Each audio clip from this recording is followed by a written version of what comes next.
remember, Adam. My father, by his will, left me poor, but 1,000 crowns, and charged my brother on his blessing to breed me well. And there begins my sadness. My brother Jacques keeps at school. A report speaks golden of his profit. For my part, he keeps me rustically at home. This is Adam that grieves me. And the spirit of my father, which I think is within me, begins to mutiny against this servitude. I will no longer endure it, though yet I know no wise remedy how to avoid it.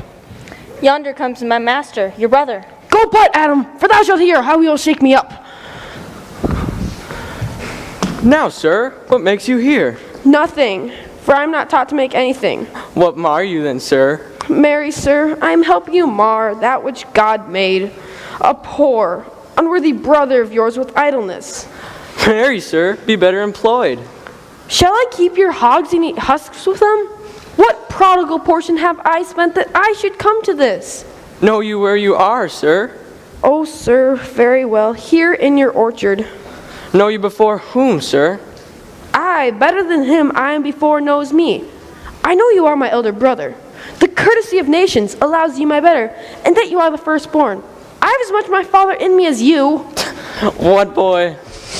Come, elder brother, you are too young in this. Wilt thou lay hands on me, villain? I am no villain, I am the youngest son of Sir Roland de Bois. Wert thou not my brother, I would not take this hand from thy throat till he had pulled out thy tongue for saying so. Sweet masters, be patient, for your father's remembrance be at accord. Let me go, I say. I will not, till I please. You shall hear me. My father charged you in his will to give me good education.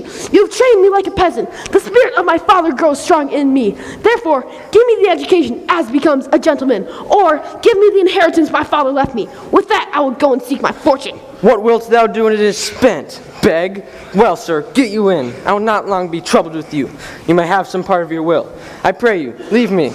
I will no further offend you than becomes me for my good. Get you with him, you old dog. Is old dog my reward? Most sure I have lost my teeth in your service. God be with my old master. He would not have spoke such a word. Is it even so? I will physic your rankness, and yet give no 1,000 crowns either. Send in Charles, the Duke's wrestler. I have a plan, and tomorrow's the wrestling. Good morrow to your worship. Good Monsieur Charles. What's the new news at the new court? There's no new news at the court, but the old news is that the old Duke has been banished by his younger brother, the new Duke, and 3 or 4 loving lords have put themselves into voluntary exile with him. Can you tell if Rosalind, the Duke's daughter, be banished with her father? Oh no, for the Duke's daughter, her cousin, so loves her that she would have followed her into exile or have died. Where will the old Duke live? They say he is already in the forest of Arden, and many merry men with him. They live like the old Robin Hood of England.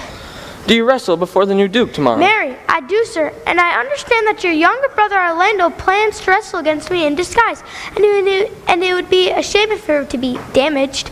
I pray that you will keep him from the wrestling tomorrow. Charles, I thank thee. I'll tell thee, Charles, the boy is the stubbornest young fellow of France, full of ambition, and a secret and villainous contriver against me, his natural brother. Therefore, use thy discretion. I had a lief thou didst break his neck as his finger. If you do not, he will never leave thee till he hath taken thy life. I assure thee, there's not one so young and so villainous this day living. I speak but brotherly of him. If he come tomorrow, I'll give him his payment, and if he ever go alone again, I'll never wrestle for prize more. Farewell, good Charles. Right. I hope I shall see an end of my brother in this. My soul, yet I know not why, hates nothing more than he. Yet he's so much in the heart of this world, and I am altogether misprized. But it shall not be so long, for this wrestler shall clear all.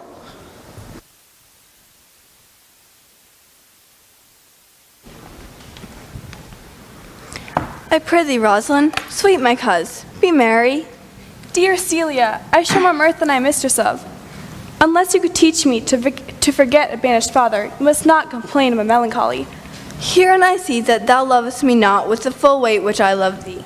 If my uncle, thy banished father, had banished thy uncle, the Duke my father, I could have taught my love to take thy father for mine. Well, I will forget the condition of my estate to rejoice in yours.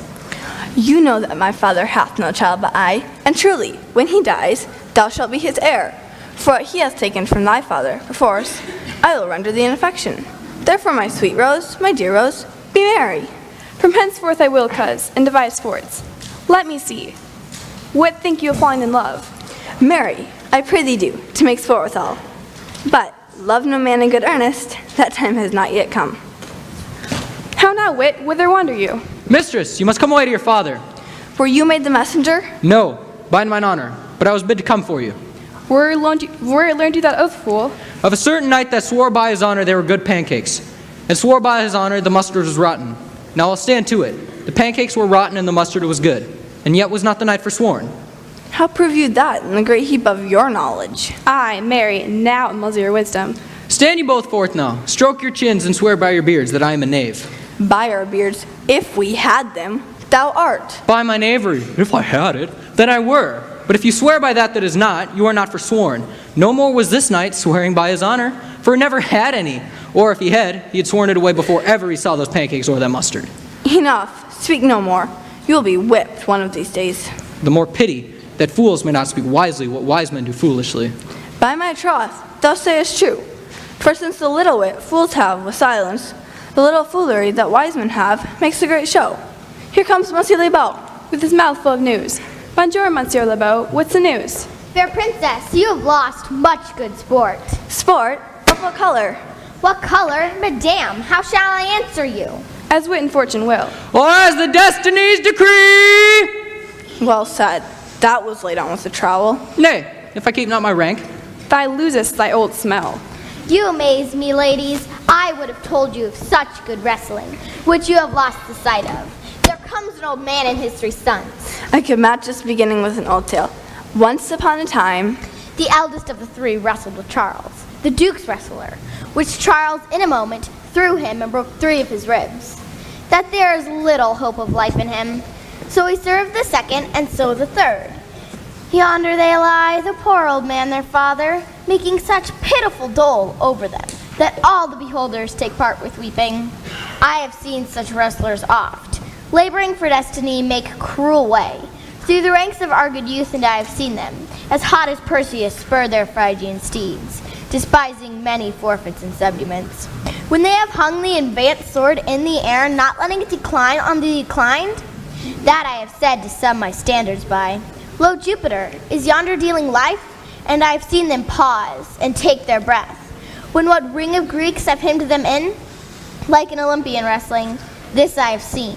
But this Charles' countenance still locked in steel, I never saw till now. Ay, by great Mars, the captain of us all, I never saw the like. Alas! Well, what is the sport, monsieur, that the ladies have lost? Why, this that I speak of. Thus men may grow wiser every day. It is the first time that ever I heard breaking of ribs was sport for ladies. or I promise thee. But shall we stay to see this wrestling, cousin? You must, if you stay here, for here is the place appointed for the wrestling, and they are ready to perform it. Yonder should they are coming. Let us now stay and see it. Come on. Since the youth will not be intrigued, without peril on his forwardness. Is yonder the man? Even he, madame. Alas, he is too young, yet he looks successfully. How now, daughter and niece? Are you crept hither to see the wrestling? Aye, my liege, so please you give us leave. You will take little delight in it, I can tell you. There is such odds in the man. In pity of the challenger's youth, I would fain dissuade him. But he will not be entreated. Speak to him, ladies. See if you can move him. Call him hither, good Monsieur Lebeau. Do so. I'll not be by. Monsieur, the challenger, the princesses call for you. I attend them with all respect and duty. Young man, have you challenged Charles the wrestler? No, fair princess. He is the general challenger. I come but in to try with him the strength of my youth. Young gentleman, your spirits are too bold for your years. You have seen cruel proof of this man's strength. We pray you, for your own sake, to embrace your own safety and give over this attempt. Do, young sir. Your reputation shall not be misprized. We will make it our suit to the Duke that this wrestling might not go forward. I beseech you, punish me not with your hard thoughts. If I be foiled, there is but one shame that is never gracious.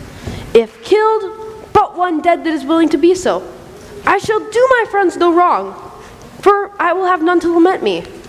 The world no injury, for in it I have nothing.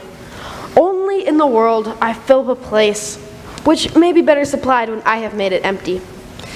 The little strength that I have, I would with you. Come, where is the young gallant who desires to live with his mother Earth? Ready, sir. You shall try but one fall. Now Hercules, for thy speed, young man. I would I were invisible, to catch the strong fellow by the leg. Oh, excellent young man. If I had a thunderbolt in mine eye, I can tell who should down.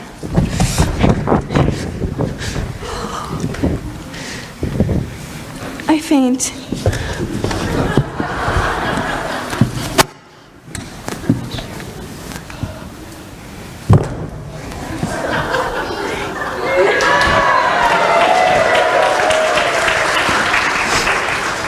No more, no more.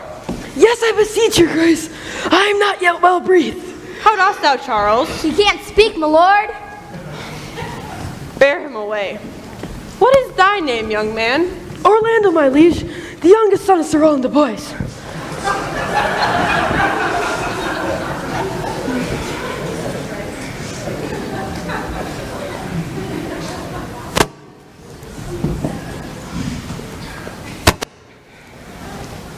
I would thou hadst been son to some man else. The world esteemed thy father honorable, but I did find him still mine enemy. Thou shouldst have better pleased me with this deed, hadst thou descended from another house. But fare thee well, thou art a gallant youth. I would thou hadst told me of another father. Were I my father, cuz, would I do this? I am proud to be Sir Roland's son and would not change that calling to be adopted heir to Frederick. The Duke, my father, loved his father dearly. Had I before known this young man his son, I should have given him tears into entreaties, ere he should thus have ventured. Gentle cousin, let us go thank him and encourage him. Sir, you have well deserved, if you do keep your promises in love. But justly have you exceeded all promises. Your mistress shall be happy. Gentlemen, wear this for me. One out of suits with fortune. That would give more, but that her hand lacks means.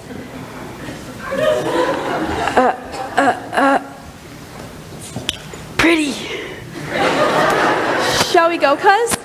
Aye, fare you well for a gentleman. Can I not say I thank you?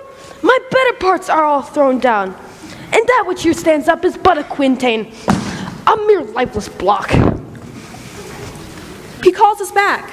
My pride fell my fortune. Ask him what he would. Did you call, sir? Yeah. Sir, you have wrestled well and have overthrown more than your enemies. Charles. Will you go, cuz? Have with you. Fare you well.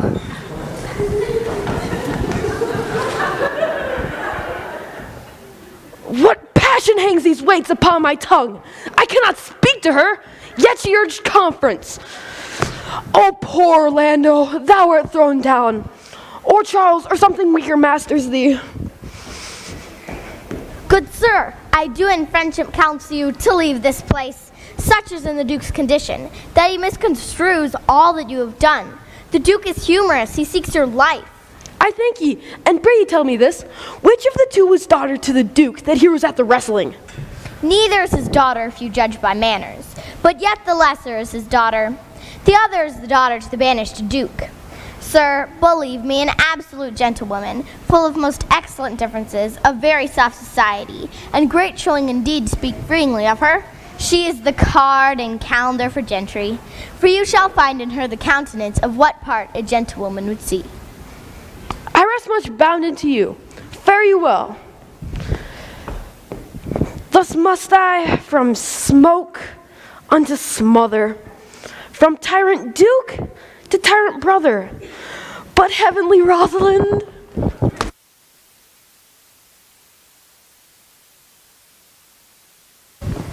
Why, cousin, why, Rosalind, Cupid have mercy, not a word? Not one to throw at a dog. No, thy words are too precious to be cast away upon curs. Pray you, throw some of them upon me. Come, lame me with reasons. Then there were two cousins laid up, and when the one was lamed with reasons, the other mad without any. But all this for your father? No, some of it is for my child's father. Oh, how full of briars is this working day world. They are but birds, cousin, thrown upon thee in holiday foolery. I could shake them off my coat. These burrs are my heart. Hem them away. I would try if I could cry hem and have him. Come, come, wrestle with thy affections. Oh, they take a part of a better wrestler than myself. Oh, a good wish upon you. Is it possible, on such a sudden, you should fall into so strong liking with old Sir Roland's youngest son? The Duke, my father, loved his father dearly. Doth it therefore ensue that you should love his son dearly? By this kind of logic, I should hate him, for my father hated his father dearly. Yet I hate not Orlando. No, Faith, hate him not, for my sake. Let me love him, and do you love him too, because I do. Look, here comes the Duke. With his eyes full of anger. Mistress, dispatch you with your safest taste and get you from our court. Me, uncle? You, cousin. Within these 10 days, if that thou beest found so near our public court as 20 miles, thou diest for it. I do beseech your grace, let me the knowledge of my fault bear with me. If with myself I hold intelligence, or of acquaintance with mine own desires, if that I do not dream or be not frantic, as I trust I'm not, then, dear uncle, never in a thought am born did I offend your highness. Thus do all traitors, if their purgation did consist in words, they would be as innocent as grace itself. Let it suffice thee that I trust thee not. Yet your mistrust cannot make me a traitor. Tell me whereon the likelihood depends. Thou art thy father's daughter. There's enough. So was I when your highness took his dukedom. So was I when your highness banished him. Treason is not inherited, my lord. Or, if we did derive it from our friends, what's that to me? My father was no traitor. Then, dear uncle, mistake me not so much as to think my poverty is treacherous. Dear sovereign, hear me speak. Hi, Celia. We stayed here for your sake. Or else had she with her father ranged along. I did not then entreat to have her stay. It was your own pleasure and your own remorse. I was too young at that time to value her. But now I know her. If she be a traitor, why so am I. She is too subtle for thee. And her smoothness, her very silence, and her patience speak to the people, and they pity her. You are a fool. She robs thee of thy name. And thou wilt show more bright, and seem more virtuous when she is gone. Then open not thy lips. Firm and irrevocable is my doom which I have cast upon her. She is banished. Pronounce that sentence upon me, my liege. I cannot live without her company. You are a fool. You, niece, provide yourself, and if you outstay the time, upon mine honor and the greatness of my word, you die. Oh, my poor Rosalind, whither wilt thou go? Wilt thou change fathers? I will give thee mine. I charge thee, be not more grieved than I am. I have more cause. Thou hast not, cousin. Knowest thou not the Duke hath banished me, his daughter? That he hath not. No, hath not. Shall we be sundered? Shall we part, sweet girl? No. Devise with me how we may fly, whither to go, and what to bear with us. Say what thou canst. I'll go along with thee. Why, whither shall we go? To seek thy uncle in the forest of Arden. Alas, what danger will be to us, maids as we are, to travel forth so far. I'll put myself in poor and mean attire, and with a kind of umber smirch my face. The like do you. So shall we pass along, and never stir assailants. Were it not better that I'd suit me on points like a man? I'll have a swashing and a marshal outside. What shall I call thee when thou art a man? I'll have no worse a name than Jove's own page. And therefore, look, you call me Ganymede. What will you be called? Something that hath a reference to my state. No longer Celia, but Aliana. But cousin, what if we essayed to steal that clownish fool out of your father's court? Would he not be a comfort to our travel? He'll go along o'er the wide world with me. Come, devise with me the fittest time and the safest way to hide us from the pursuit that will be made after my flight. Now go we in content to liberty and not to banishment.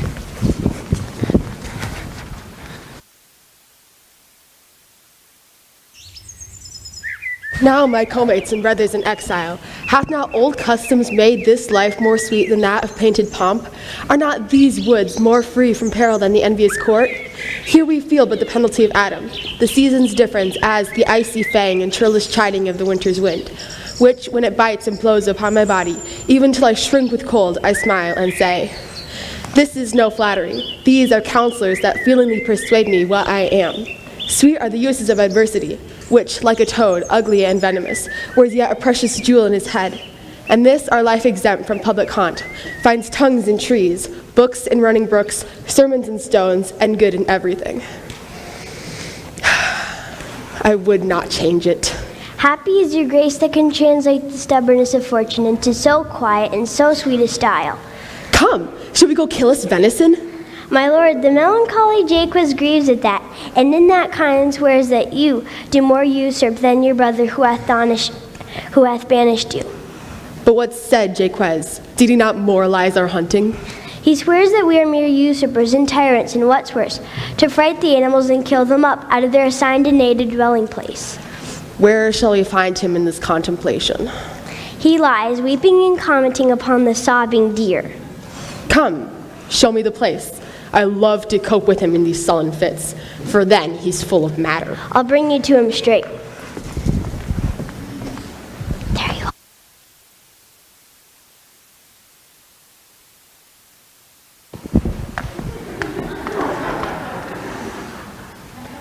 Can it be possible that no man saw them? It cannot be! Some villains of my court are of consent and sufferance in this. I cannot hear of any that did see her. The ladies, her attendants of her chamber, saw her abed, and in the morning early found it untreasured of their mistress. Your daughter, her cousin, did commend the parts and graces of the wrestling, but did lately foil the sinewy Charles. And I believe wherever they are gone, they is surely in the company. Send to his brother. Fetch that gallant hither, and let not search and inquisition quail to bring again these foolish runaways.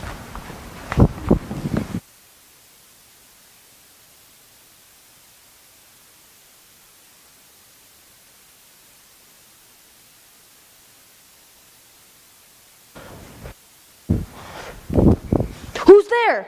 What, my young master? Oh, my gentle master, oh, my sweet master. Why, what make you here? Why are you virtuous? Why do people love you? And wherefore are you gentle, strong, and valiant?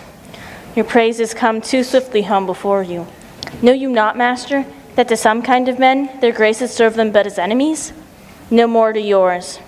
Your virtues, gentle master, are sanctified and holy traitors to you. Oh, what a world is this when one is comely and venoms him that bears it. Why? What's the matter? Oh, unhappy youth, come not within these doors. Within this roof the enemy of all your graces lives.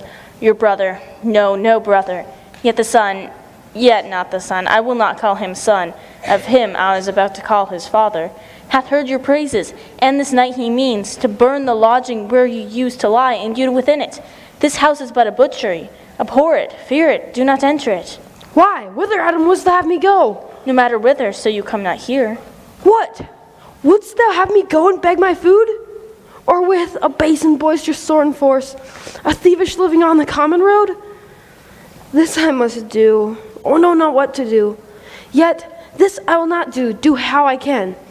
I rather will subject me to malice of diverted blood and bloody brother. But do not so. I have 500 crowns, the thrifty hire I saved in your father. Take that, and he that doth the ravens feed, yea, providently caters for the sparrow, be comfort to my age. Here's the gold, and all this I give you. Let me be your servant. Though I look old, yet I'm strong and lusty. I'll do the service of a younger man in all your business and necessities. O good old man, how well in thee appears the constant service of the antique world. O come thy ways, and we'll go along together, and ere we have thy useful wages spent, we'll light upon some settled low content. Master, go on, and I will follow thee to the last gasp with truth and loyalty.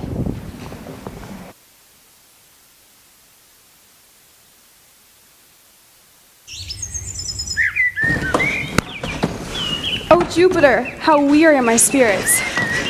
I care not for my spirits if my legs were not weary. I could find in my heart to disgrace my man's apparel and cry like a woman, but I must comfort the weaker vessel, as doublet hose ought to show itself courageous petticoat. Therefore courage, good Ileana. I pray you, bear with me. I can go no farther. For my part, I would rather bear with you than bear you. Well, this is the forest of Arden. Aye! Now mine Arden! The more fool I. When I was at home, I was in a better place. But travelers must be content. Aye, be so, good Touchstone. Look, here comes a young man in old and solemn talk. And that is the way to make her scorn you still. Oh, Corin, that thou knewest how I do love her. I partly guess, for I have loved ere now. No, Corin, being old, thou canst not guess. But if thy love were ever like to mine, as sure as I did think man never did love so. How many actions most ridiculous hast thou been drawn to by thy fancy? Into 1,000 that I have forgotten. Oh, thou hast never loved so heartily, if thou rememberest not the slightest folly that ere now loved and make thee run into. Thou hast not loved, or if thou hast not sat, as I do now, wearying thy hearer in thy mistress' praise. Thou hast not loved, or if thou hast not parted company abruptly, as my passion now makes me, thou hast not loved. Oh, Phoebe, Phoebe, Phoebe! Alas, poor shepherd, searching of thy wound, I by hard adventure found mine own. Jove, Jove, this shepherd's passion is much upon my fashion. And mine. But it grows something stale with me. I pray you, one of you question yon man. If he for gold will give us food, I faint, almost to death. Holla, you clown! Peace, fool, he's not thy kinsman. Who calls? Your betters, sir. Else they are very wretched. Peace, I say. Good evening to your friend. If thou for gold, in this desert place by entertainment, bring us where we may rest ourselves and feed. For here is a maid of travel much oppressed, and faints for succor. Fair sir, I pity her, and wish for her sake more than mine own. My fortunes were more able to relieve her. But I am shepherd to another man, and do not shear the fleeces that I graze. His flocks are now on sale. There is nothing that you will feed. But what is? Come see. What is he that shall buy his flock and pasture? The young swain that you saw but erewhile. I pray thee, if it standeth honesty, buy thou the pasture, cottage, and the flock, and thou shalt have to pay for it of us. And we'll mend thy wages. I like this place, and willingly could waste my time in it. Agreed.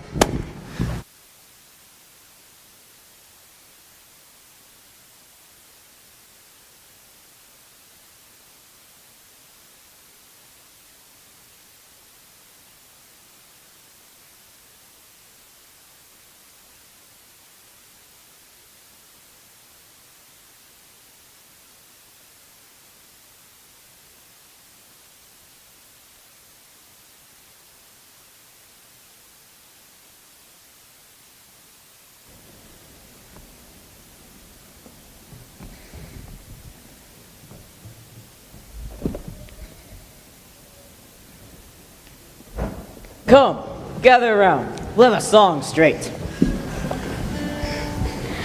Under the greenwood tree, who loves to lie with me and turn his merry note unto the sweet bird's throat. Come hither, oh, come hither, come hither, oh, come hither. Here shall he see no enemy but winter and rough weather. More, I pray thee, more. Thou sayest it will make you melancholy, Monsieur Jaques. Why, he will look upon his boot and sing, mend his ruff and sing, ask questions and sing, pick his teeth and sing. I knew a man that had this trick of melancholy, and sold a goodly manor for a song. I think it. More, I pray thee, more. I can suck melancholy out of a song, as a weasel sucks eggs. More, I pray thee, more. Thou sayest his meat was sauced with thy exile. Unquiet meals make ill digestions. Thereof the raging fire fever's bred. And what's a fever but a fit of madness?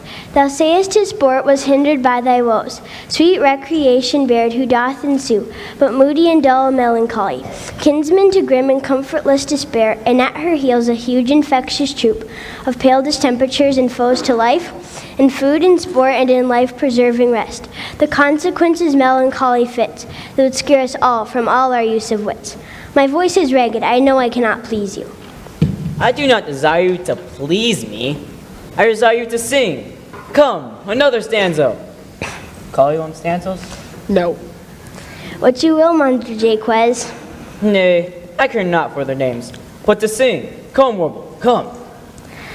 Who doth ambition shun, and loves to lie in the sun, seeking the food he eats, and pleased with what he gets.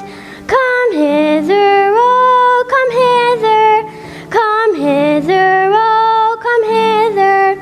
Here shall he see no enemy but winter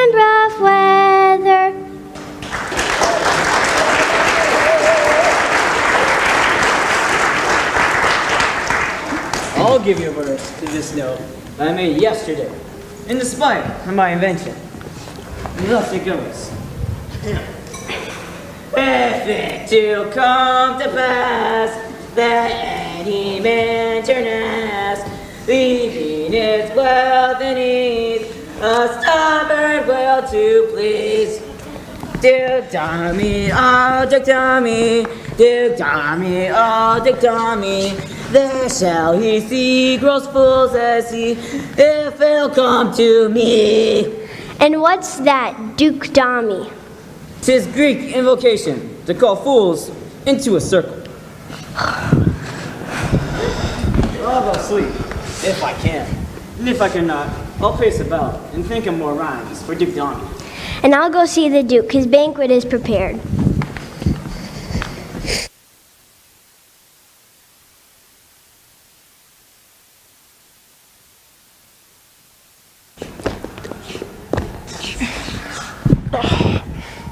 Dear master, I can go no further.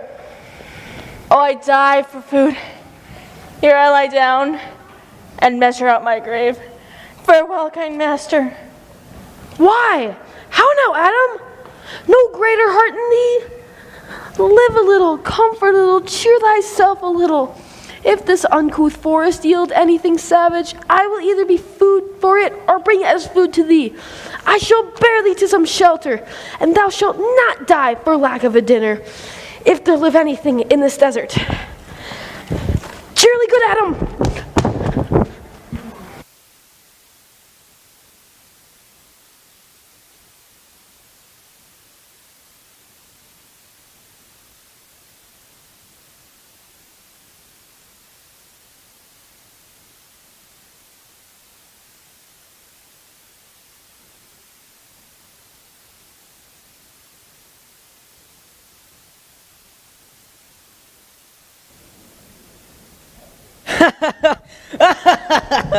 Why? How now, monsieur? What, you look merrily? A fool, a fool. I met a fool in the forest, a motley fool, a miserable world.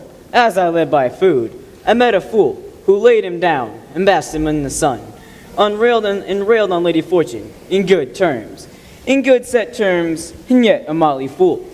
Good morrow, fool, quoth I. No, sir, quoth he. Call me not fool, till heaven hath sent me fortune. And then he drew a dial out of his poke, looking at it with a very lackluster eye, says very wisely, "'Tis 10 o'clock. Thus we see," quoth he, "how the world wags. For 'tis but an hour ago, it was 9, and in one more hour 'twill be 11. And so, hour by hour, we ripe and ripe, and then, hour by hour, we rot and rot. Thereby hangs a tale." When I did hear this fool thus moral on the time, my lungs began to crow like Chanticleer, and I did laugh sans intermission an hour by his dial. O worthy fool, O noble fool, motley's the only wear. What fool is this? O worthy fool, one hath been a courtier, and says, if ladies be young and fair, they have the gift to know it. And in his brain, which is as dry as the remainder biscuit after voyage, it's in strange places crammed with observation, the which events in mingled forms. Oh, that I were a fool. I'm ambitious for a motley coat. Thou shalt have one. It is my only suit. I must have liberty withal, to blow on whom I please, as fools will have. Invest me in my motley, and give me leave to speak my mind. Now through and through cleanse the foul body of this infected world, if they'll patiently receive my medicine. Forbear and eat no more! Why? I've eaten none yet. Nor shalt not till necessity be served. And what kind should this cock come of? Art thou this boldened man by thy distress, or else a rude despiser of good manners, that in civility thou seemest so empty? You touched my vein at first. The thorny point of bare distress hath ta'en from me the show of smooth civility. But forbear! He dies that touches any of this fruit. To me, and my affairs are answered. And you will not be answered with reason. I must die. What? You would have your gentleness shall force more than your force move us to gentleness. I almost died for food, and let me have it. Sit down and feed, and welcome to our table. Speak you so gently? Pardon me, I pray you. I thought that all things had been savage here, and therefore put I on countenance of stern commandment.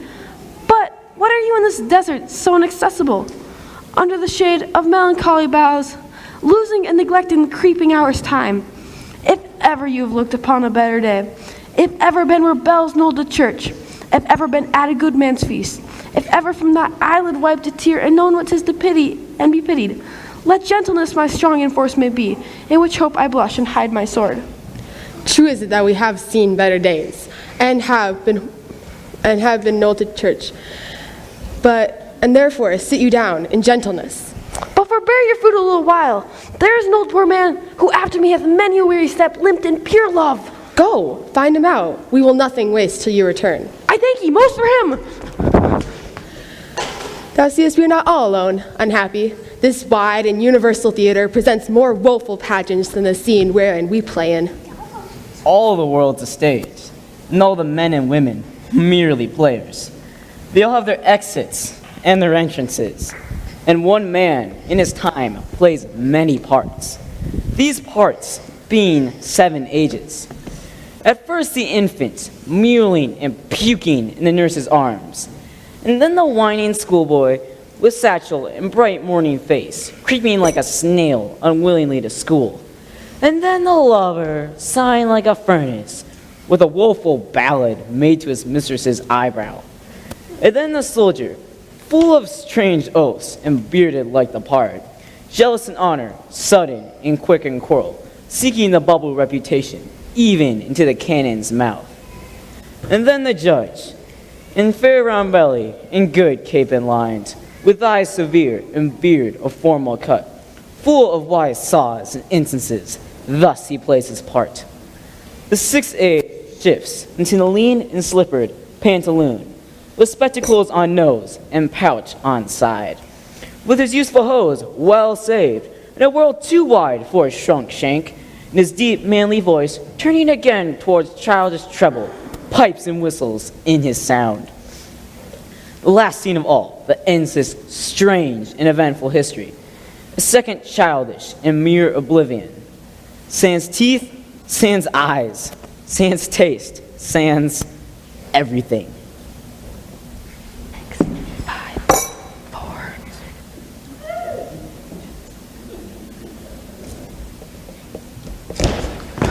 Welcome. Set down your venerable brethren. Let him feed.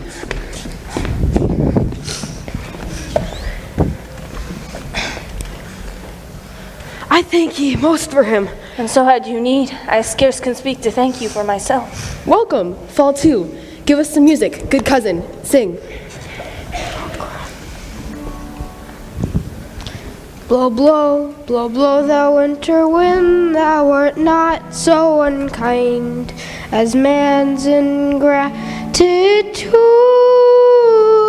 Thy tooth is not so keen, because thou art not seen, although thy breath be rude.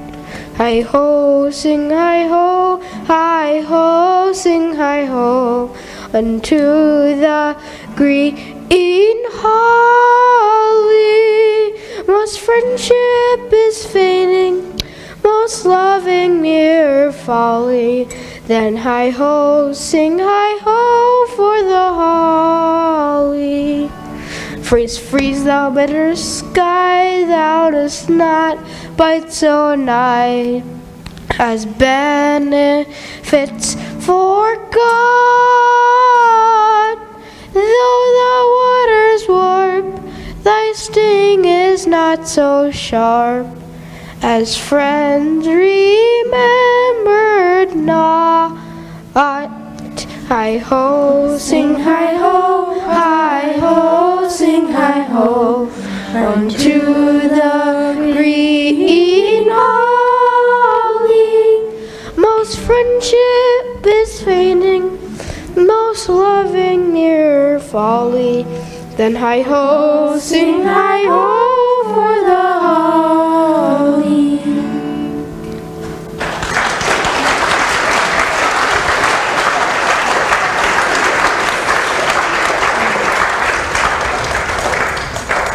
If that ye were the good Sir Roland's son, as you have whispered faithfully you were. Be truly welcome hither. I am the Duke that loved your father. Good old man, thou art right welcome as thy master is. Support him by the arm. Give me your hand. Let me all your fortunes understand.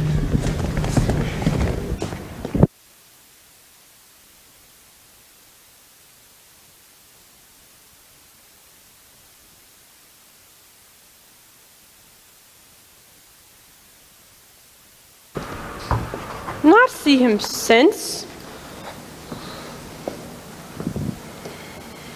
Sir, that cannot be. But were not the better part made mercy, I should not make an absent argument of my revenge, thou present, but look to it. Find out thy brother wheresoe'er he is. Seek him with candle. Bring him dead, or living within this 12th month. Or turn thou no more to seek a living within our territory. Thy lands, and all things that thou dost call thine worst seizure do we seize into our hands, till thou canst quit thee by thy brother's mouth of what we think against thee. Oh, that your highness knew my heart in this. I never loved my brother in my life. More villain thou. We'll push him out of doors and let my officers of such a nature make an extent upon his house and lands. Do this suddenly. Turn him going.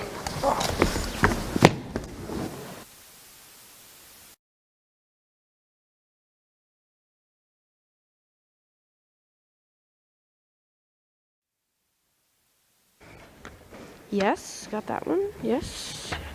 Yes!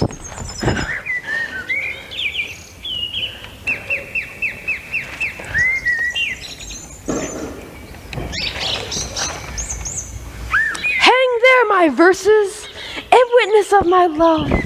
O Rosalind, these trees shall be my books, and in their bark my thoughts all character. That every eye which in this forest looks shall see thy virtue everywhere. Run, run, Orlando, carve on every tree, the fair, the chaste, the unexpressive she.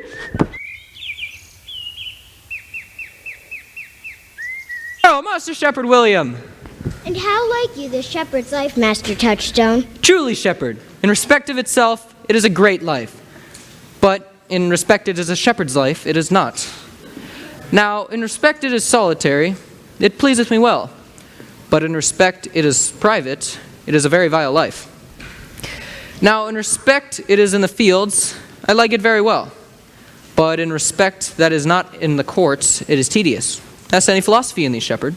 No more, but that I know, that he that wants money, means, and content, is without 3 good friends. But the property of rain is to wet, and fire to burn, that good pasture makes fat. That a great cause of the night is lack of the sun. Such a one is a natural philosopher. Wast ever in court, Shepherd? No, truly. Then thou art damned. Nay, I hope. Then truly thou art damned, like an ill-roasted egg, all on one side. For not being at court, your reason. Well, if thou never wast at court, then thou never sawest good manners. And if thou never sawest good manners, then thy manners must be wicked. And wickedness is sin, and sin is damnation. Thou art in a perilous state, Shepherd. Not a whit, Touchstone. Those that are good manners at the court are as ridiculous in the country as the behavior of the country is most mockable at the court. You told me you salute not at the court, but you kiss hands. That courtesy would be Instance, briefly come instance. why you are still handling our using your fellows you know are greasy. Why do not your courtier's hands sweat? And is not the grease of a mutton as wholesome as the sweat of a man? Shallow, shallow, a better instance, I say, come. Besides, our hands are hard. Your lips shall feel them the sooner. Shallow again, a more sounder instance, come. You have too courtly a wit for me. I'll rest. Wilt thou rest damned? God help thee, shallow man. Sir, I am a true laborer. I earn that I eat, get that I wear, owe no man's hate, envy no man's happiness, glad of other men's good, content with my harm. And the greatest of my pride is to see my ewes graze and my lambs suck. Here comes young Master Gannon, his brother. From the east to western end, no jewel is like Rosalind. Her worth, being mount on the wind, through all the world bears Rosalind. All the pictures fairest, lined, are but black to Rosalind. Let no fair be kept in mind, but the fair of Rosalind? I'll rhyme you so 8 years together, dinners and suppers and sleeping hours accepted. Fool! For a taste. If a heart do lack a hind, let him seek out Rosalind. If the cat will after kind, so be sure will Rosalind. Winter garments must be lined, so must slender Rosalind. They that reap must sheaf and bind, then to cart. Ow! Sweetest nut has sourest rind, such a nut is Rosalind. He that sweetest rose may find, must find his love in Rosalind. This is a very false gallop of verses. Why do you infect yourself with them? Peace, you dull fool. I found them on a tree. Then truly the tree yields bad fruit. Peace. Here comes my sister reading. Stand aside. Why should this a desert be? For it is unpeopled? No, tongues will hang on every tree, thus shall civil saying show. I will Rosalinda write, teaching all that read to know, the quintessence of every sprite, heaven would and little show. Thus Rosalind, of many parts, by heavenly synod was devised, of many faces, eyes, and hearts, to have the touches dearest prize. Heaven would that she these gifts should have, and I to live and die her slave. O most gentle pulpiter, what tedious homily of love have you wearied your parishioners withal, and never cried, have patience, good people. How now? Back, friends. Shepherd, go off a little. Go with him, sirrah. Come, shepherd, let us make an honorable retreat, though not with bag and baggage, yet with scrip and scrippage. Didst thou hear these verses? Oh, yes, I heard them all, for some of them had in them more feet than the verses would bear. But didst thou hear without wondering how thy name should be hanged and carved upon these trees? I was 7 of the 9 days out of the wonder before you came. For look here what I found on a palm tree. I was never so berhymed since Pythagoras' time, when I was an Irish rat, which I can hardly remember. Troll you who hath done this? Is it a man? And a chain that you once wore about his neck change you color? I pray thee, who? Oh, Lord, Lord, it is a hard matter for friends to meet. But mountains may be removed with earthquakes, and so encounter. Nay, but who is it? Is it possible? Nay, I pray thee, with my petitionary vehemence, tell me who it is. Oh, wonderful, wonderful, and most wonderful, wonderful, and yet again wonderful. And after that, out of all hoping. Good my complexion. Dost thou think, though in comparison like a man, I have a doublet and host my disposition?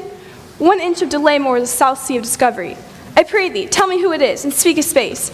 I would thou couldst stammer, that I mayst pour this concealed man out of thy mouth, as wine comes out of a narrow mouth bottle, either too much for once or none at all. I pray thee, take the cork out of thy mouth, that I may drink thy tidings. Is he of God's making? What manner of man? Is his head worth a hat, or his chin worth a beard? Nay, he hath but a little beard. Why, God will send more, if the man will be thankful. Let me say the growth of his beard, if thou delay me not the knowledge of his chin.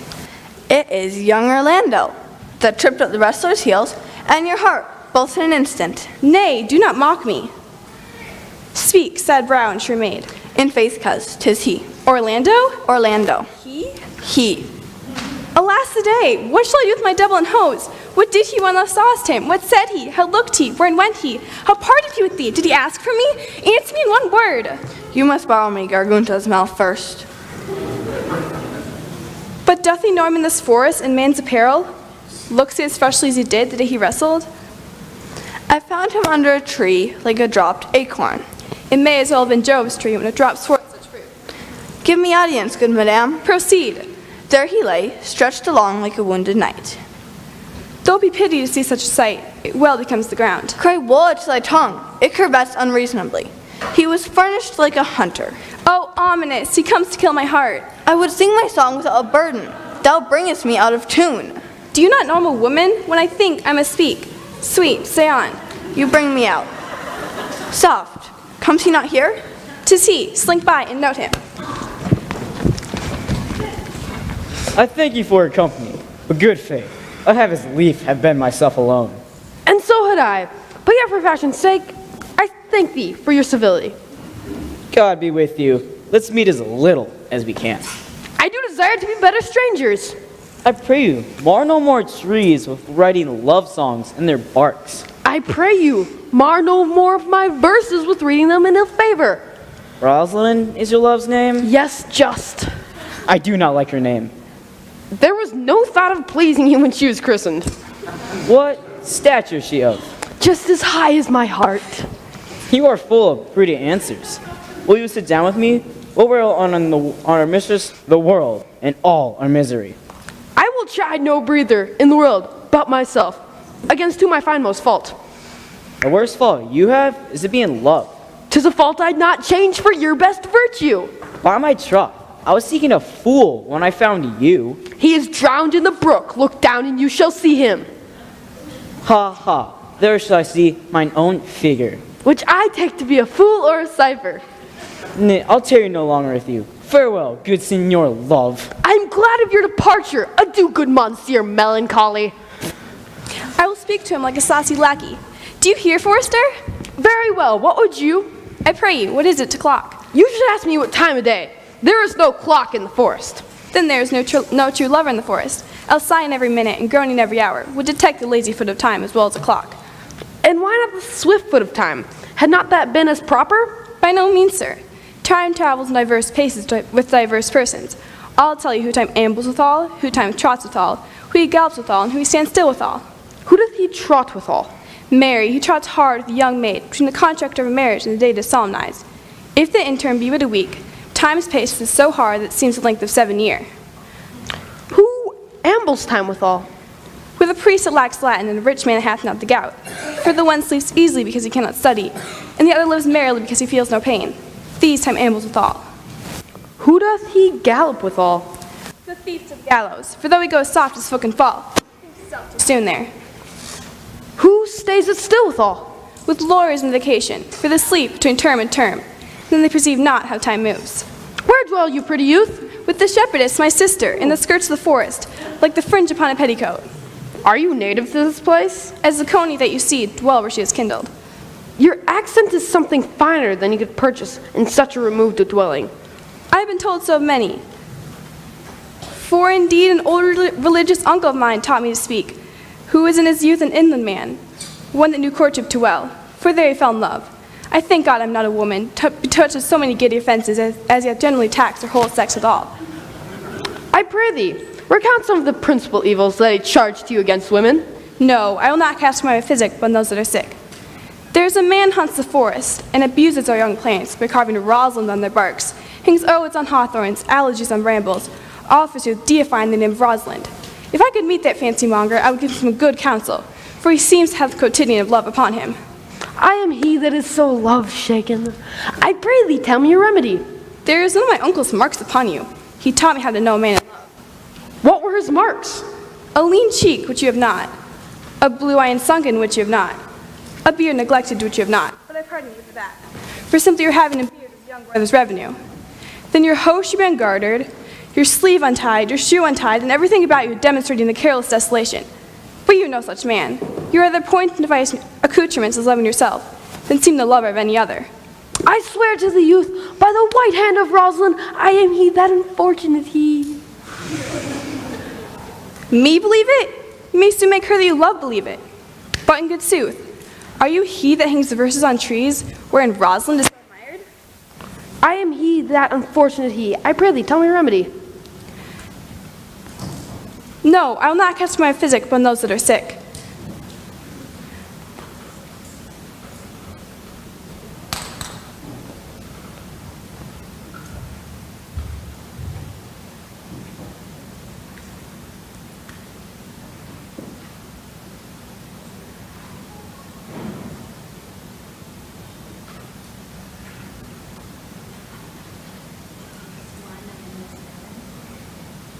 Yes, one in this manner.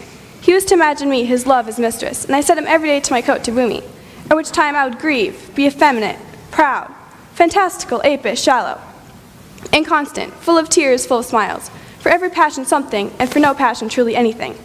I would now like him, now loathe him, then forswear him, then retain him, now weep for him, then spit at him, and thus I drove my suitor from his mad humor of love to a living humor of madness, and thus I cured him, and thus will I take it upon myself to clean your liver as clean as a sound sheep's heart, that there shall not be one spot of love in it. Fair youth, I would not be cured. I would cure you, if you would but call me Rosalind. Come every day to my coat to woo me. I will. Tell me where it is. Go with me to it, and I'll show it you. And by the way, you shall tell me where in the forest you live. Will you go? With all my heart, good youth. Nay, you must call me Rosalind. Come, sister, will you go?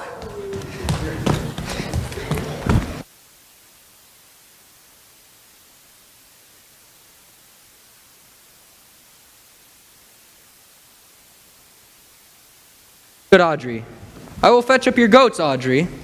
And how, Audrey? Am I the man yet? Doth my simple feature content you? Your features, Lord, warrant us. What features? I am here with thee and thy goats as thy most capricious poet. Honest Ovid was one of the Goths. Oh, knowledge, ill inhabited, worse than Jove in a thatched house. When a man's verses cannot be understood, it strikes a man more dead than a great reckoning in a little room. I wish the gods had made thee poetical. I do not know what poetical is. Is it honest? Is it a true thing? No, truly. For the truest poetry is the most feigning, and lovers are given to poetry. Do you wish then that the gods had made me poetical? I do, truly, for thou swearest me thou art honest. Now, if thou wert a poet, I might have some hope thou didst feign. Would you not have me honest? No, truly, unless thou wert hard-favored. To have honesty a coupled to beauty is to have honey a sauce to sugar. A material fool. Well, I am not fair, and therefore I pray the gods, make me honest. Let me woo thee with a poem, Audrey. Come live with me and be my love, and we will all the pleasures prove. That valleys, groves, hills and fields, woods or steepy mountain yields. And we will sit upon the rocks, seeing the shepherds feed their flocks, to shallow rivers, to whose falls melodious birds sing madrigals. And I will make thee beds of roses, and 1,000 fragrant posies, a cap of flower and a kirtle, embroidered all with leaves of myrtle. That's old Kit Marlowe's song. A gown made of the finest wool, from which our pretty lambs we pull. Fair-lined slippers for the cold, with buckles of the purest gold. A belt of straw and ivy buds, with coral clasps and amber studs. And if these pleasures may they move, then live with me and be my love. The shepherd swain shall dance and sing, for thy delight each May morning. And if these pleasures may they move, then live with me and be my love. I can return you one as fair, if all the world and love were young, and truth in every shepherd's tongue, these pretty pleasures might me move, to live with thee and be thy love. Time drives the flocks from field to fold, when rivers rage and rocks grow cold, and Philomel becometh dumb, the rest complains of cares to come. The flowers do fade in wanton fields, to wayward winter reckoning yields. A honey tongue, a heart of gall, is fancy springs but sorrow's fall. Thy gowns, thy shoes, thy bed of roses, thy cap, thy kirtle, and thy posies, soon break, soon wither, soon forgotten, and folly ripe in reason rotten. Thy belt of straw and ivy buds, the coral claps and amber studs, all these in me no means can move, to come to thee and be thy love. But could youth last and love still breed, had joys no date, nor age no need, then these delights my mind might move, to live with thee and be thy love. She's answered him there. But be it as it may be, I will marry thee. And to that extent I have been with Sir Oliver Martex, the vicar of the next village, who hath promised to meet us in this place of the forest, and to couple us. I would fain see this meeting. Well, the gods give us joy. Amen. Here comes Sir Oliver Martex, you are very well met. Will you dispatch us here under the forest, or shall we follow you to your chapel? If that thy bent of love be honorable, thy purpose marriage, send me word right now. Where and what time thou perform thy rite, and all your fortunes at her foot you'll lay, and she will follow thee throughout the world. Let's see. Dearly beloved fiends, we are gathered here together in the face of this conglomeration to join together this man and this woman in holy matriarchy. And our brother here departed, we therefore commit to the ground, earth to earth, dust to dust, ash to ash. Oh dear, I have turned two pages at once. What a state of matriculation. Who giveth this woman to be married to this man? Is there none to give the woman? I will not take her on gift of any man. Truly, she must be given, or the marriage is not lawful. Proceed. I'll give her. Good even, good master. Sir, what do you call it? How do you, sir? You are very well met. Sir Oliver, have you ever seen a less seemly wedding? In my youth, I have assisted with one such. When the priest asked if the lady should be his wife, the bridegroom jumped and turned and swore so loud that all amazed. The priest left all the book. And as he stooped to pick it up, the mad-brained bridegroom took to him such a cuff, down fell priest and book and priest. Now take them up again, quoth he, if any list. After many ceremonies done, he called for wine. A health, quoth he, as if in abroad, caroused with his mates after a storm, quaffed off the muscatel. He threw all the sops in the sexton's face, with no other reason than his beard was growing thin hungrily. He took the bride around the neck and kissed her lips with such a clamorous smack that after all the church did echo. And I, seeing this, came henceforth for very shame. Such mad marriage has never been seen before. Will you be married, Motley? As the ox hath his bow, the horse his curb, and the falcon her bells. So man hath his desires, as pigeons' bills, so wedlock would be nibbling. And will you, being a man of your breeding, be married under a bush like a beggar? Get you to church, and have a good priest tell you what marriage is. This fellow will but bind you together as they bind a wainscot, and one of you will prove a shrunk panel, and like green timber, warp. Go thou with me, let me counsel thee. Come, Audrey, we must be married, or we must live in bawdry. Have you not heard of it said full oft? Many a good hanging prevents a bad marriage. Ay, and we are betrothed. Say, shall we elope with all the cunning manner of our flight, determined of how you must climb my window, the ladder made of cords, and all the means plotted and agreed on for our happiness? Nay, good Audrey. Farewell, Master Martext. Begone, I say. I will not to wedding with thee.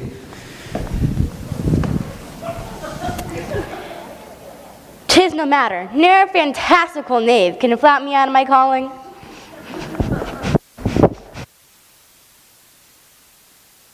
Never talk to me, I will weep. Do, I prithee, but yet have the grace to consider that tears do not become a man. But have I not cause to weep? As good a cause as any would desire, therefore weep. Why did you swear to come this morning, and comes not? Nay, certainly, there is no truth in him. Do you think so? Yes, I think he is not a pick-purse, nor a horse-stealer, but for his verity in love, I do think him as hollow as a worm-eaten nut. Not true in love? Yes, when he is in, but I think he is not in. You've heard him swear downright he was. Was is not is. He attends here in the forest on the Duke your father. I met the Duke in the forest yesterday and had much question with him. He asked me of what parentage I was. I replied, as good as he. He laughed and let me go. But what talk we of fathers when there's such a man as Orlando? Oh, that's a brave man. He writes brave verses, speaks brave words, swears brave oaths, and breaks them bravely. Who comes here? Sweet Phoebe, do not scorn me. Do not, Phoebe. Say that you love me not, but say not so in bitterness. Now I do frown on thee with all my heart. And if mine eyes can wound, now let them kill thee. Dear Phoebe, I would you knew the wounds invisible that love's keen arrows make. But till that time, come not thou near me. And why, I pray you? Who might be your mother? Do you exalt and all at once over the wretched? That, though you have no beauty, as by my faith I see that you have none. Must you be therefore proud and pitiless? Why, what means this? Why do you look on me? I think she means to tingle my eyes, too. You foolish shepherd, wherefore do you follow her? You are 1,000 times a proper man than she a woman. And mistress, know yourself, down on your knees, and thank heaven, fasting for a good man's love. For I must tell you friendly in your ear, sell when you can, you are not far markets. Sweet youth, I pray you, chide a year together. I'd rather hear you chide than this man woo. I pray you, do not fall in love with me, for I am falser than vows made in wine. Besides, I like you not. Come, to our flock. Dead shepherd, now I find I saw a might, whoever loved that love not at first sight. Sweet Phoebe. Ha, what sayest thou, Silvius? Sweet Phoebe, pity me. Why, I am sorry for thee, gentle Silvius. Knowest now the youth that spoke to me erewhile? Not very well, but I have met him off. And he has bought the cottage and the grounds that the old harlot was once master of. Think not I love him, though I ask for him. 'Tis but a peevish boy, yet he talks well. But what care I for words? Yet words do well, when he that speaks them pleases those that hear. It is a pretty youth, not very pretty, but sure he is proud, and yet his pride becomes him.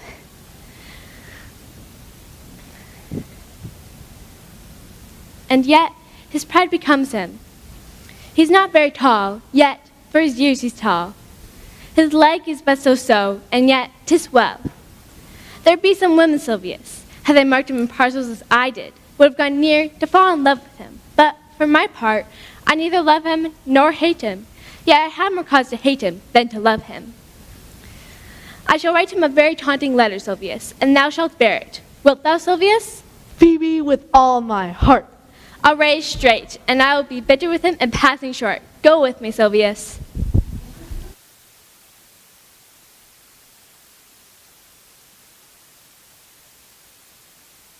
I pray thee, pretty youth, let me be better acquainted with thee. I am so. I do love it better than laughing. Those in extremity of either are abominable fellows. Why? 'Tis good to be sad, and say nothing. Why then, 'tis good to be a post. I have neither the melancholy of the scholar, which is emulation, nor of the musician, which is fantastical, nor of the courtier, which is proud, nor of the soldier, which is ambitious, nor of the lawyer, which is politic, nor of the lovers, which is all of these. But it is a melancholy of my own, compounded of many singles. By my faith, you have great reason to be sad. I fear you have sold your own lands to see other men's. This to have seen much and have little is to have rich eyes and poor hands. I have gained my experience. And your experience makes you sad. I would rather have a fool to make me merry than experience to make me sad, and travel for it too. Good day and happiness, dear Rosalind. Nay then, God be with you, and you talking blank verse. Farewell, Monsieur Traveler. Why, how now, Orlando? Where's thou been? You a lover, and you serve me such another trick. Never come in my sight more. My fair Rosalind, I come within an hour of my promise. Break an hour's promise in love. He that will divide a minute into 1,000 parts, and break but a part of 1,000th part of a minute in the affairs of love, is but a base football player. Pardon me, dear Rosalind. Nay, need be so tardy. Come no more in my sight. I had a sleepy wood of a snail. Of a snail? Aye, of a snail. For though he comes slowly, he carries his house on his head. Come, woo me, for I'm in holiday humor, and like enough to consent. What would you say to me, and I were your very, very Rosalind? I would kiss before I spoke. Nay, you were better speak first, and when the conversation ran dry, you might then take occasion to kiss. How about if that kiss be denied? Then she puts you to entreaty, and so begins new conversation. Now, am I not your Rosalind? I take some joy to say you are, because I'd be talking to her. Well, in her person, I say I will not have you. Then in mine own person, I must die. No, faith, die by attorney. The poor world is over 6,000 years old.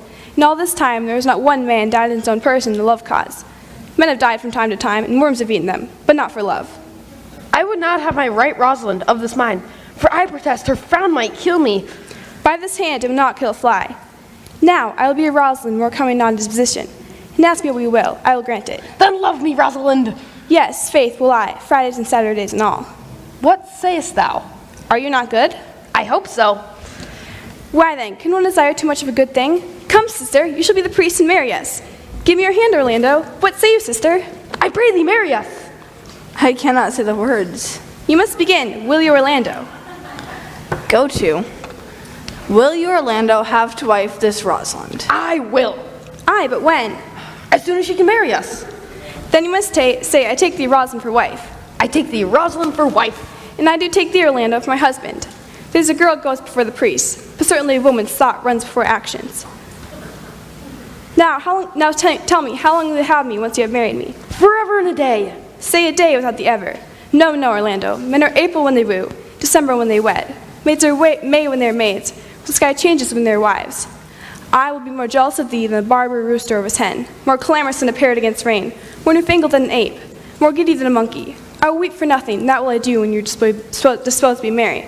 I will laugh like a hyena, and that will I do when you're inclined to sleep. But will my Rosalind do all this? By my life, she will do as I do. Oh, but she is wise. And a man that had a wife with such a wit, he might say, whither wilt? For these 2 hours, Rosalind, I must leave thee. Alas, dear love, I cannot lack thee 2 hours. I must attend the Duke at dinner. Aye, go your ways, and so come death. 2 o'clock is your hour? Aye, fair Rosalind. Adieu. By 2 o'clock, adieu. Oh, cuz, my pretty little cuz, that thou didst know how many fathom deep I'm in love. But it cannot be sounded. My affection hath an unknown bottom, like the Bay of Portugal. Or rather bottomless. That, as fast as you pour affection in, it runs out. I tell thee, Aliena, I cannot be out of the sight of Orlando. I'll go find a shadow and sigh till he come. And I'll sleep.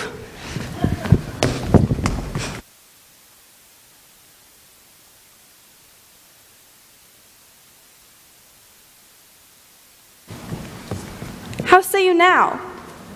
Is it not past 2 o'clock? And where is Orlando?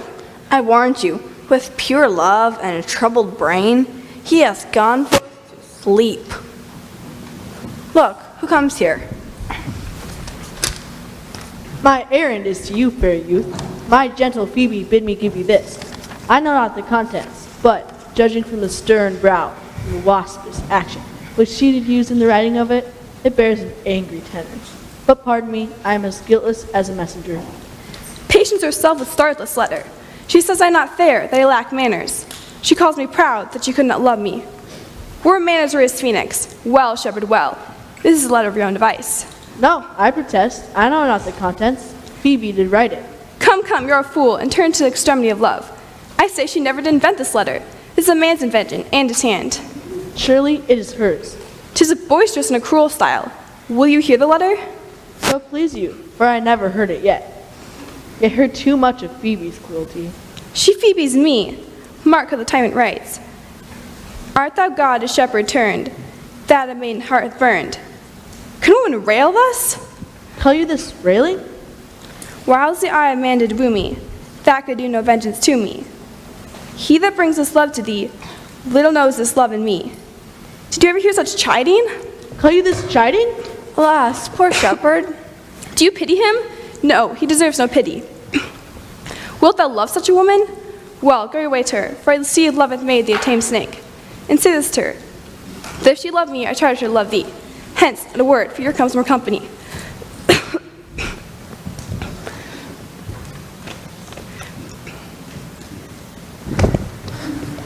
Good morrow, fair ones. Pray you, if you know, where in the purlieus of this forest stand, a sheepcote fenced about with olive trees.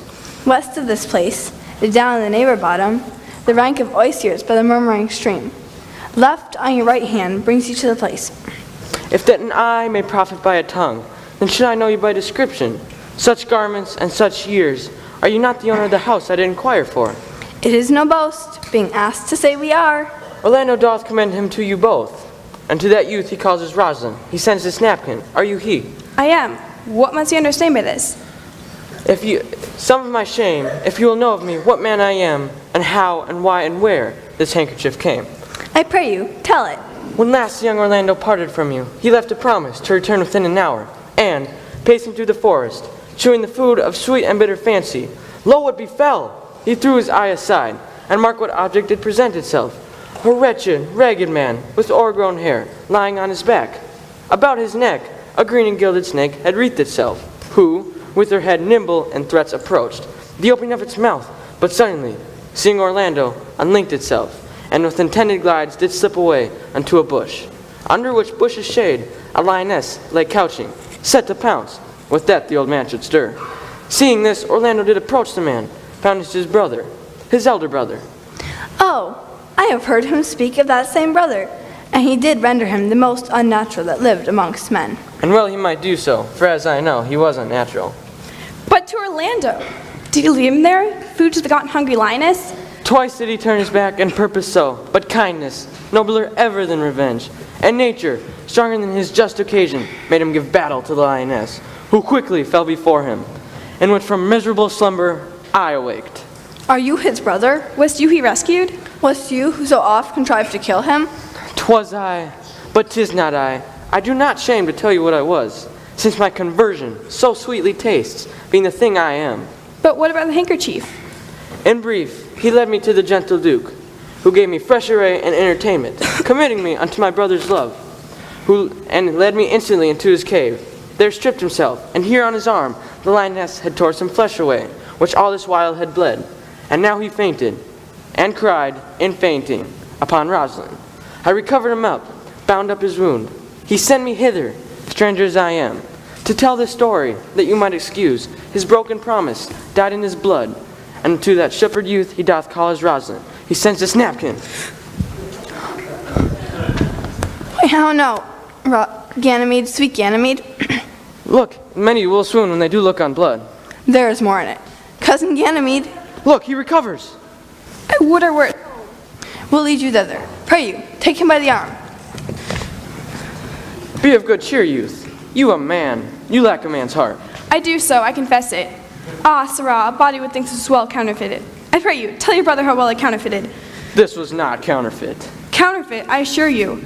Well then, take a good heart and counterfeit to be a man. So I do, but in faith, I should have been a woman by right. Come, you look paler and paler. Pray you, draw homewards. Good sir, go with us. That will I, for I must bear answer back. How you excuse my brother, Rosalind? Commend my counterfeiting to him. I shall devise something, but I pray you, go with us.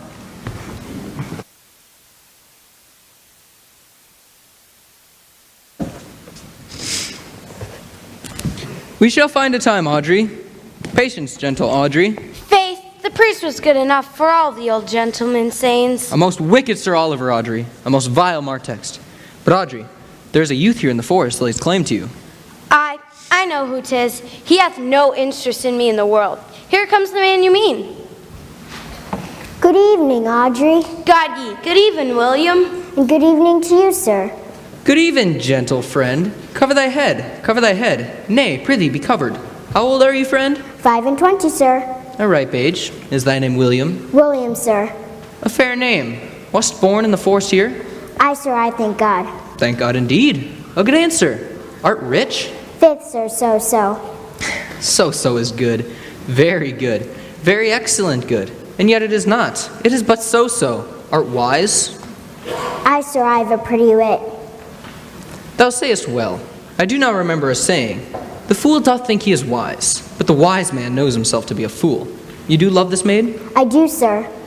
Give me your hand. Art thou learned? No, sir. Then learn this of me. To have is to have, for it is a figure in rhetoric that drink, being poured out of a cup into a glass, by filling one doth empty the other. For all your writers do consent that ipse is he, but you are not ipse, for I am he. Which he, sir? The he that must marry this woman. Therefore abandon, which is in the vulgar leave, the society, which in the boorish is company, of this female, which together is, abandon the society of this female, or thou perishest, or to thy better understanding, diest, or to wit, I will kill thee. Make thee away, translate thy life into death, therefore tremble and depart. Do good, William. God rest you merry, sir.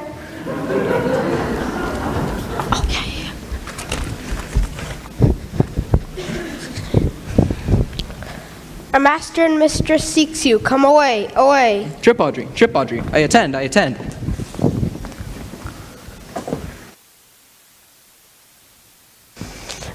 Is it possible upon such little acquaintance you should like her?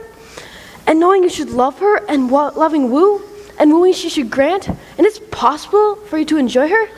Neither call the giddiness of it in question. I love Aliena. Consent that we may enjoy each other. It shall be to your good. For the house of my father, and all the revenue of Ulster Rollins, will I estate upon you, and here live and die a shepherd.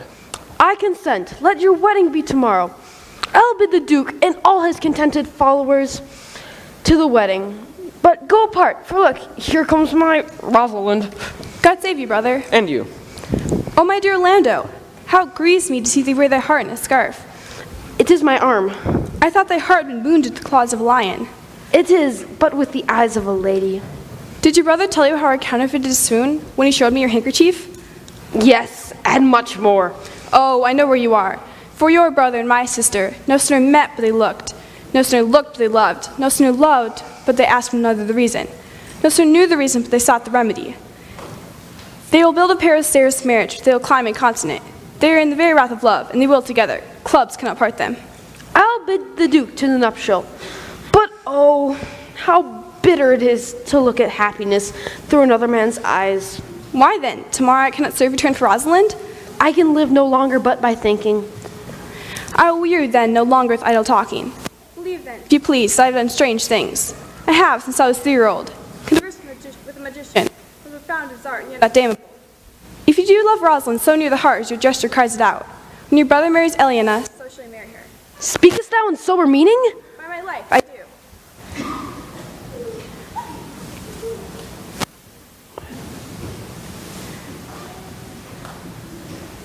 Put you in your best array, bid your friends, for you'll be married tomorrow if you shall. To Rosalind, if you will. Look, here comes a lover of mine, a lover of hers. Youth, you have done me much ungentleness to show the letter that I read to you. I care not if I have, for it is my study to seem despiteful and gentle to you. You were there followed by a faithful shepherd. Look upon him, love him, he worships you. Good shepherd, tell this youth what 'tis to love. Is all to be made of sighs and tears, and so am I for Phoebe. And I for Ganymede. And I for Rosalind. And I for no woman. Is all to be made of faith and service, and so am I for Phoebe. And I for Ganymede. And so am I for Rosalind. And so am I for no woman. Is all to be made of fantasy, all made of passion, and all made of wishes, all adoration, duty, and observance, all humbleness, all patience and impatience, all purity, all trial, all observance. And so am I for Phoebe. And so am I for Ganymede. And so am I for Rosalind. And so am I for no woman. If this be so, why blame you me to love you? If this be so, why blame you me to love you? If this be so, why blame you me to love you? Who do you speak to? Why blaming me to love you?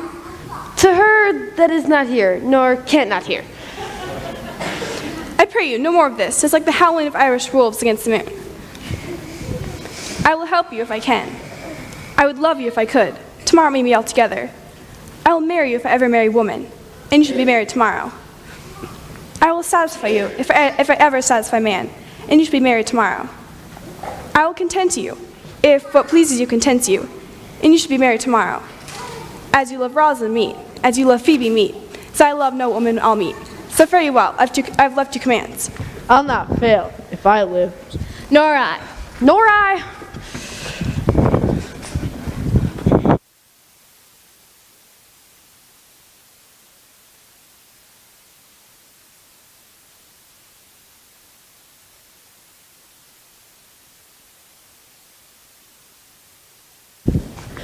Dost thou believe, Orlando, that the boy can do all this that he hath promised?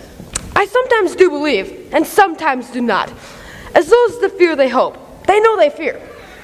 I do remember in that shepherd boy some lively touches of my daughter's favor. My lord, the first time I ever saw him, methought that he was brother to your daughter. But believe me, this boy is forest-born. There is sure another flood toward, and these couples are coming to the ark. Here comes a pair of very strange beasts, which in all tongues are called fools. Salutation and greetings to you all. Good, my lord, bid him welcome. This is the motley minded gentleman that I have so often met in the forest. He hath been a courtier, he swears. If any man doubt me, let him put me to my purgation. I have trod a measure. I have flattered a lady. I have undone 3 tailors. I have been in 4 quarrels, and I'd like to have fought one. How was that taken up? Faith, we met, and found the quarrel was upon the 7th cause. How 7th cause? How did you find the quarrel on the 7th cause? Upon a lie 7 times removed. Bear your body more seeming honor. As thus, sir, I did dislike the cut of a certain courtier's beard. He sent me word. If I sent him word his beard was not well cut, he was in the mind it was. This is called the retort courteous. If I sent him word again, his beard was not well cut, he would send me word. He cut it to please himself. This is called the quit modest. If again it was not well cut, he disabled my judgment. This is called the reply churlish. If again it was not well cut, he would say, I spake it, not true. This is called the reproof valiant. Again, if it was not well cut, he would say I lied. This is called the countercheck quarrelsome. And so to the lie circumstantial, and the lie direct. And how oft did you say his beard was not well cut? I durst give him no more than the lie circumstantial, and he durst give me no more than the lie direct.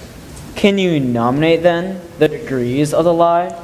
Oh, sir, as we quarrel in print, by the book, as you have books for good measures, I will name you the degrees. The first, the retort courteous. The second, the quit modest. The third, the reply churlish. The fourth, the reproof valiant. The fifth, the countercheck quarrelsome. The sixth, the lie with circumstance. The seventh, the lie direct. All these you may avoid, but the lie direct. And you may avoid that too, with an, if I said so, then I said so. And you may shake hands and swear brothers. Your if is the only peacemaker. Much virtue in if. Is this not a rare fellow, my lord? He's as good as anything, and yet a fool.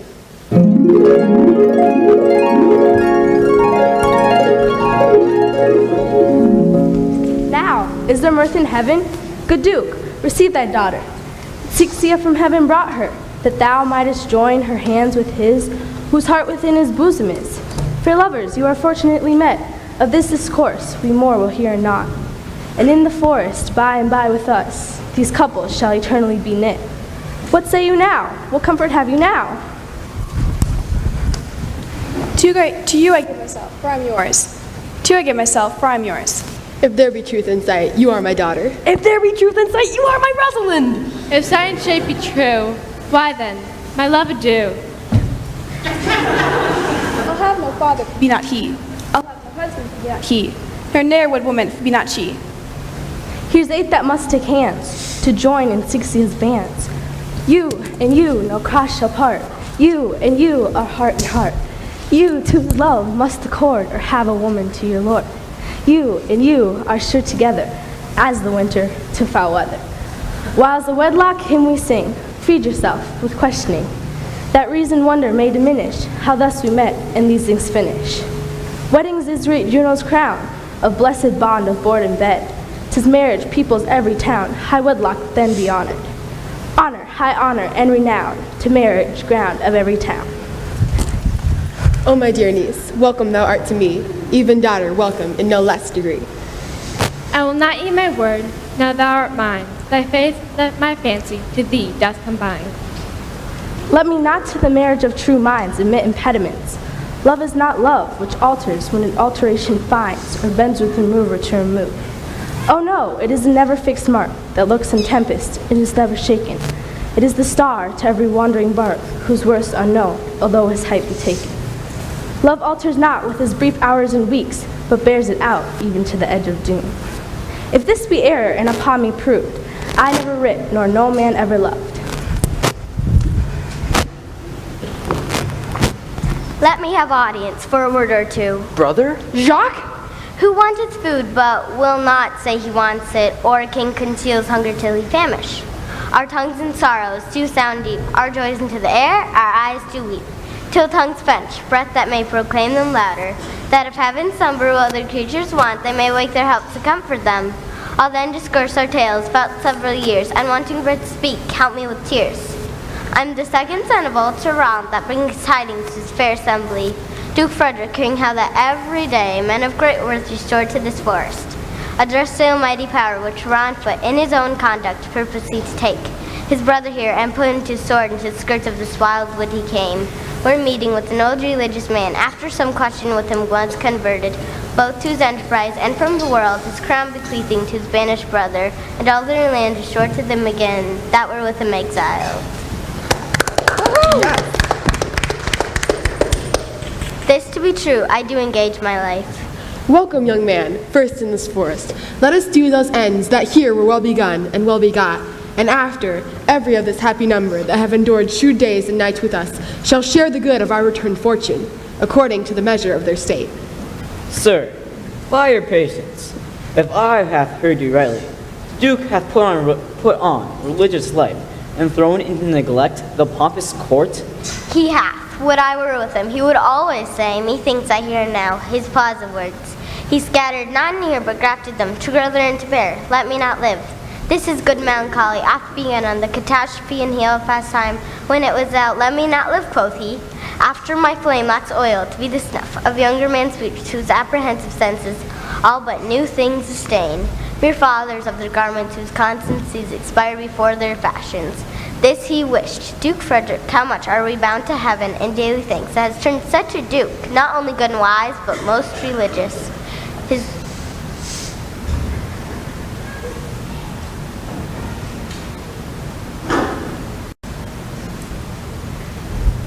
mere fathers of the garments, whose constancies expire before their fashions. This he wished. Duke Frederick, how much are we bound to heaven in daily thanks that has turned such a duke, not only good and wise, but most religious.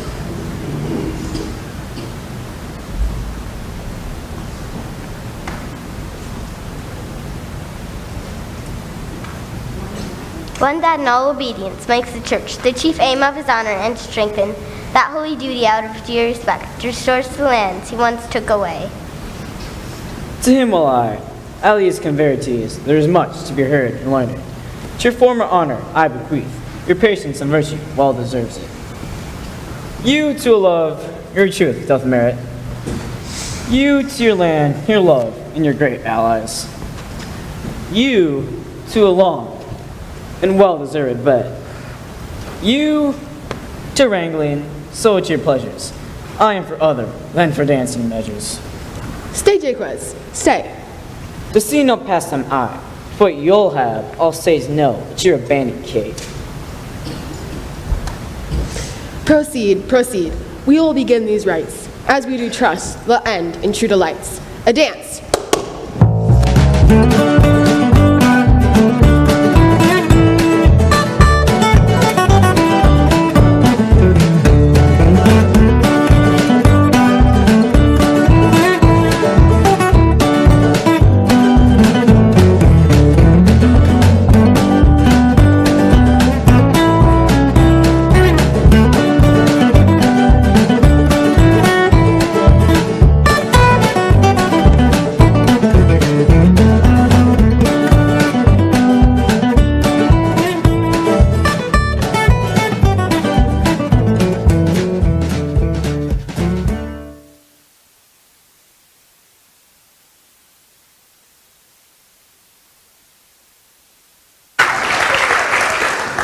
It is not the fashion to see the lady, but it is no more handsome than to see the lord, the prologue.